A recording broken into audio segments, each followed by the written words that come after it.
Jealousy is commonly viewed as childish, characteristic of low self-esteem, or simply not conducive to an effective relationship. From a perspective based in evolutionary psychology, this is far from the case. To understand jealousy in a contemporary context, research investigating its origin is taken into consideration. Jealousy serves a multifaceted purpose in our motivations to be vigilant regarding a partner's fidelity.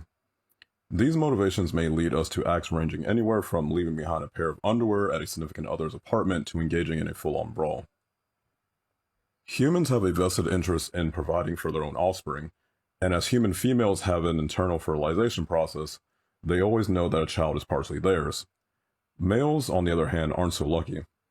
For males, a partner's sexual infidelity runs him the risk of being cuckolded. This is in complete opposition to his vested interest of investing in his own offspring, as he may end up investing in competitors' genes. On the other hand, although a woman always knows that a child is hers, a partner's emotional infidelity may mean a loss of commitment and ultimately their resources to take care of a child. By this, jealousy is hypothesized to be an emotion elicited by perceived threats to relationships and their resources. In accordance with the jealousy hypothesis, a cross-cultural study looking at Germany, the United States, and the Netherlands found that males were troubled by imagining a partner's sexual infidelity, while females were bothered by imagining a partner's emotional infidelity. Manifesting as the emotion of jealousy, pair-bonded individuals may mate guard to protect reproductive resources.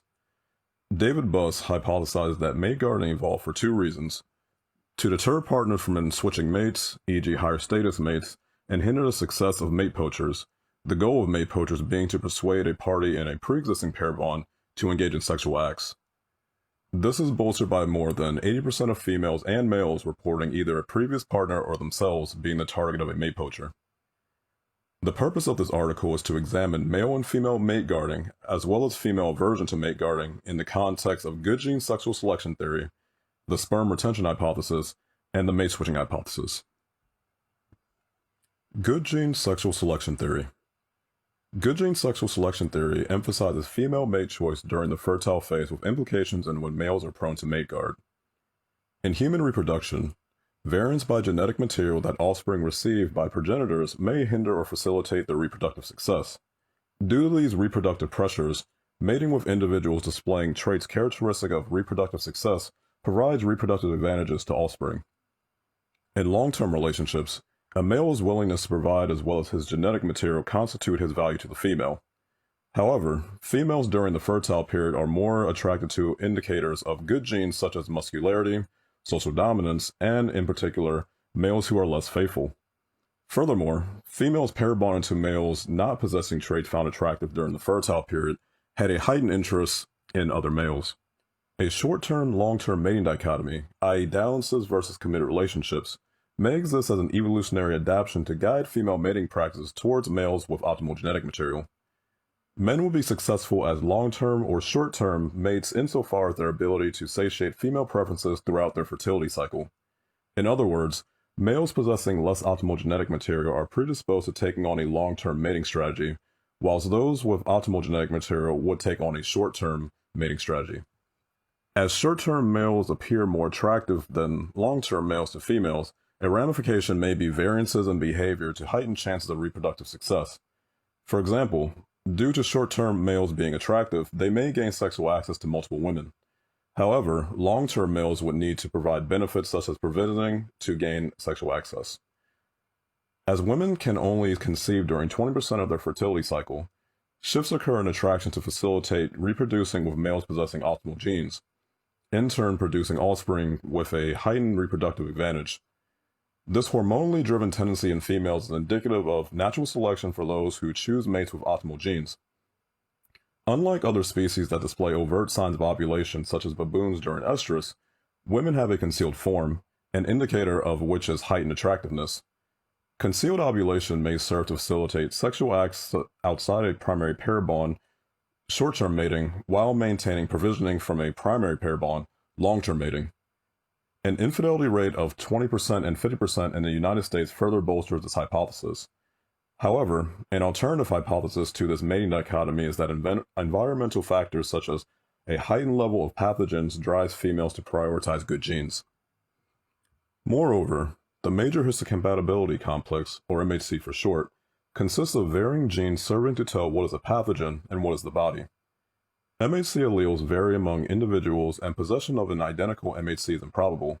However, matching MHC alleles women had with partners inversely correlate with relationship sexual satisfaction. Concomitantly, a heightening of women's attraction to those outside the relationship and infidelity was reported, mostly during a fertile period. Potentially, female preferences for males possessing dissimilar MHC serves to hinder inbreeding.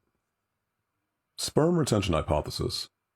The sperm retention hypothesis emphasizes female sexual satisfaction in relation to partner status, potentially heightening mate guarding in males. Female orgasms hypothesized to facilitate retaining sperm from males possessing good genes. In a study comparing rates of female orgasm to male partner attractiveness, females mated to more attractive males reported higher rates of orgasm. This was moderated by perceptions of male partner attractiveness made by other females. This selective retention of sperm benefits the reproductive success of offspring, increasing chances of healthy offspring and pairing with healthy mates. Mate switching hypothesis.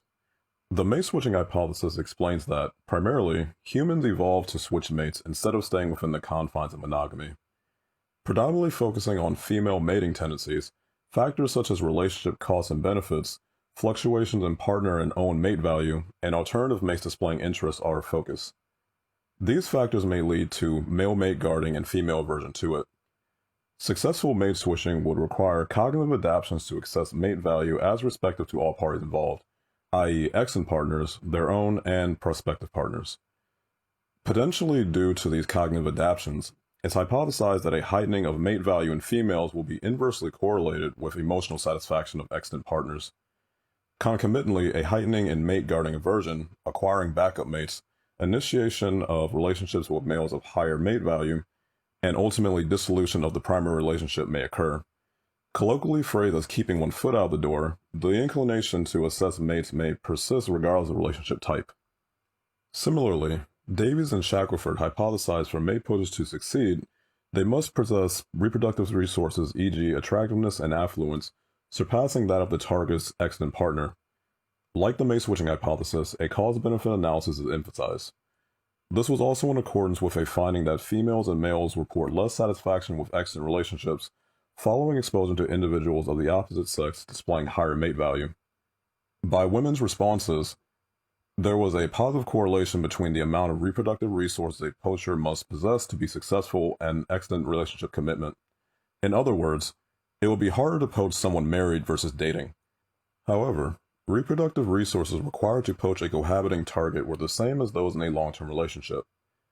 Although reproductive resources are necessitated by females in the mate selection process, as environments change, pressures to acquire them may fluctuate. One study spanning over half a century found that between 1939 and 1996, good financial prospect was prioritized more in mate selection by females than males, a trend that has been increasing both by females and males alike. This recent increase by males is thought to be caused by the contemporary trajectory of females in the workplace leading to an even standard to gauge mate value. Correspondingly, David Buss, in a cross-cultural study examining mate preferences, found that females, more than males, prioritize a good financial prospect within 36 of the 37 countries. Likewise, ambitiousness and industriousness were also prioritized among females in 34 of the 37 countries. Male mate guarding. For men, failed mate guarding attempts can result in genetic cuckoldry or the mate switching of partners. Due to the dire nature of the human reproductive condition, males exhibit a vast repertoire of mate guarding behaviors, e.g., staying close to partners, hiding displays of commitment, and challenging rivals, serving to hinder the success of mate poachers, partners' interest in poachers, and minimize their potential instances. Seemingly a co-evolved cue, a partner's clothing color also may elicit mate guarding in males. Reports by males and females found that, although females expected no change in male mate guarding when wearing a black or red dress, males reported heightened mate guarding when partners wore red. Not only red clothing, but provocative clothing may also serve to heighten mate guarding in males. As the fertile period drives women to acquire mates with optimal genetic material, intersexual competition amongst females by dint of provocative clothing and accessories occurs. Females during the fertile phase also report a heightened sense of attractiveness, sexual appeal, and desire for attending social events, e.g. bars or clubs, conducive to meeting males. In accordance with the mate-switching hypothesis, these findings may suggest as increases in female mate value are hypothesized to decrease their satisfaction with extant relationships, heightened attractiveness during the fertile period may facilitate mate switching. Coupled with a heightened desire to attend social events, mate switching may be expedited. It is apparent that a multitude of factors, e.g., the conditional nature of fertility, may hinder the reproductive success of males, placing higher pressure to mate guard. Female infidelity would serve to obtain higher genetic material for offspring, but given the potential risks, e.g., losing a long-term partner's resources, it is more likely when the primary partner's genetic quality is relatively low. Robert Briffault elucidates this in stating, "The female, not the male, determines the conditions of the animal family. Where the female can derive no benefit from association with the male, no such association takes place." Given this heightened pressure on predominantly less attractive males, jealousy, which precedes mate guarding by males, becomes heightened when partners are fertile. However, fewer displays of jealousy and mate guarding may increase perceived attractiveness. Conversely, a ramification of heightening these tendencies may be relationship dissolution. Due to female attraction variance throughout the fertility cycle, colloquially termed the alpha-beta dichotomy, heightened mate guarding behavior during the fertile period may be beneficial due to increases in female attraction to confrontative males. Female mate guarding. For females, failed mate guarding attempts can result in the loss of a partner's provisioning and protection. Although cuckoldry doesn't pose a threat, this may cause damage to the reputation. Rollo Tomassi further elucidates cues eliciting female mate guarding in establishing the concept of dread. He posits females face innate competition anxiety that heightens with age following comparative analyses between own and partner mate value. Male partners accruing economic resources over time, an asset attractive particularly to females, heightens male mate value, concomitantly causing heightened vigilance in female partners facing declining youth and fertility. Due to this perceived discrepancy in mate value, fear of relationship dissolution and an inability to reobtain security elicits mate guarding. Fear of discrepancies in mate value or a partner's realization of them may be warranted, considering more than 50% of females admit attempting to mate poach, more than 80% of males admit to being targets, and half are successfully poached.